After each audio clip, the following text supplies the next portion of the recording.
Las palabras, si están vacías, solo valen para acariciar los sentidos. Los pensamientos, si no tienen voz, son como volutas de humo.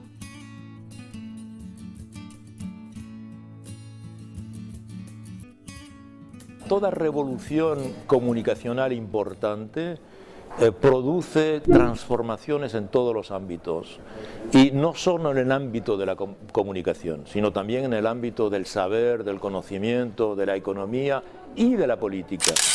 Por ejemplo, cuando Gutenberg inventa en 1440 la imprenta, obviamente la imprenta es una revolución en el campo de la comunicación, desaparecen los copistas, ¿verdad?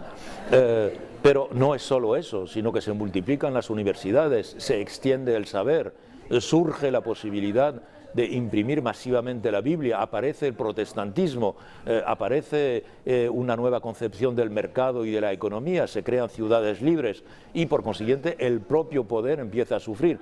Es un cambio no solo comunicacional, es un cambio civilizacional.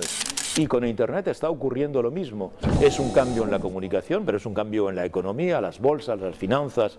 No hay globalización hoy día financiera sin las transformaciones que ha supuesto Internet. Y también es un cambio en el poder, precisamente. Las sociedades, mediante esta herramienta que permite la democratización de la información, o una cierta o una mayor democratización de la información, hace que se puede autoorganizar de manera diferente y vemos efectivamente que cambios se producen, pero de aquí a 30, 40, 50 años esto estará asimilado y los nuevos poderes ya podrán también partir del principio de que esto existe. Internet no es una causa, es un instrumento.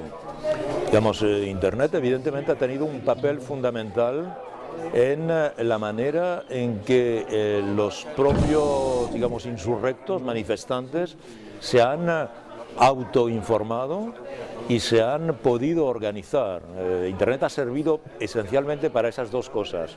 Y cuando hablamos de Internet hablamos esencialmente también de las redes sociales, es decir, Facebook, Twitter.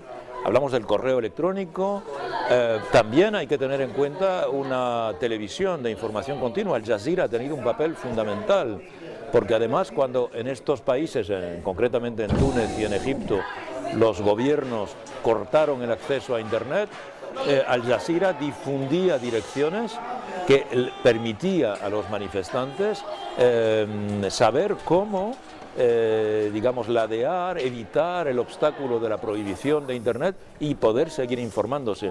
Esto era muy importante, pero no es una causa, digamos, de la insurrección. Las causas son evidentemente socioeconómicas, son políticas, son hasta climáticas, digo yo, porque hay una consecuencia concreta, que es el encarecimiento de los productos alimentarios, que tiene que ver con, digamos, catástrofes climáticas surgidas en otros lugares, etcétera.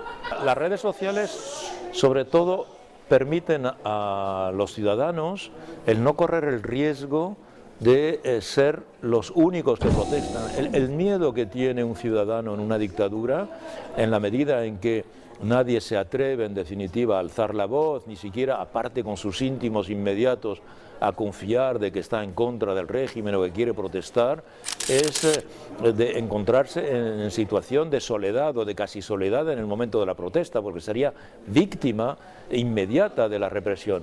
En cambio, las redes sociales sí que han permitido, en particular Twitter, ha permitido difundir la idea de que primero, ¿cuántos somos que no estamos de acuerdo contra el régimen? Y de repente descubrimos que no es solo 1, 2 o 15 o 20 personas, sino que son miles o decenas de miles o centenares de miles. Ellos piensan que controlando la televisión, la prensa escrita y la radio ya controlan las mentes, pero en realidad hoy día los ciudadanos se pueden organizar con otros medios, que son efectivamente medios de guerrilla comunicacional, pero que son terriblemente eficaces.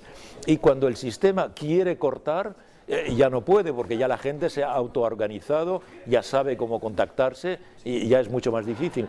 Y, por ejemplo, en Egipto, donde se llegó a cortar el sistema de telefonía móvil, el propio sistema descubrió que no lo podía cortar fácilmente, porque se lo cortaba también a las fuerzas de represión.